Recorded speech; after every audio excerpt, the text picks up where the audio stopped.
ತುಂಬಿದ ಒಂದು ದೊಡ್ಡ ನೇರಳೆ ಮರವಿತ್ತು.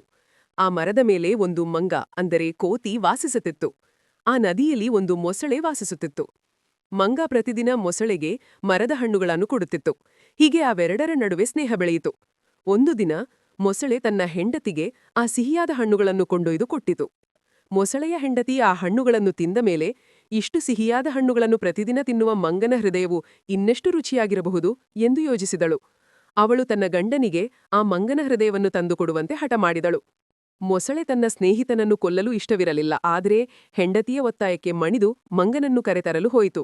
ಮೊಸಳೆ ಮಂಗನ ಬಳಿ ಹೋಗಿ, ದಯವಿಟ್ಟು ನನ್ನ ಬೆನ್ನಿನ ಮೇಲೆ ಕುಳಿತು ನದಿಯ ಆಚೆ ದಡದಲ್ಲಿರುವ ನಮ್ಮ ಮನೆಗೆ ಬನ್ನಿ ಎಂದು ಕೇಳಿಕೊಂಟು.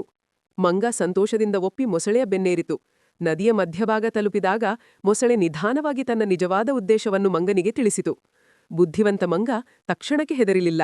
ಅದು ತಂತ್ರ ಹೂದಿತು. ಸ್ನೇಹಿತ ಮೊಸಳೆಯೇ, ನೀನು ಮೊದಲೇ ಹೇಳಬೇಕಿತ್ತು. ನಾವು ಮಂಗಗಳು ನಮ್ಮ ಹೃದಯವನ್ನು ಯಾವಾಗಲೂ ಮರದ ಮೇಲೆ ಸುರಕ್ಷಿತವಾಗಿ ಇಡುತ್ತೇವೆ. ನಾನಂತೂ ನನ್ನ ಹೃದಯವನ್ನು ಮರದ ಮೇಲೆಯೇ ಬಿಟ್ಟು ಬಂದಿದ್ದೇನೆ. ಹಿಂದಿರುಗಿ ಹೋಗೋಣ, ನಾನು ಅದನ್ನು ತೆಗೆದುಕೊಂಡು ಬರುತ್ತೇನೆ ಎಂದಿತು.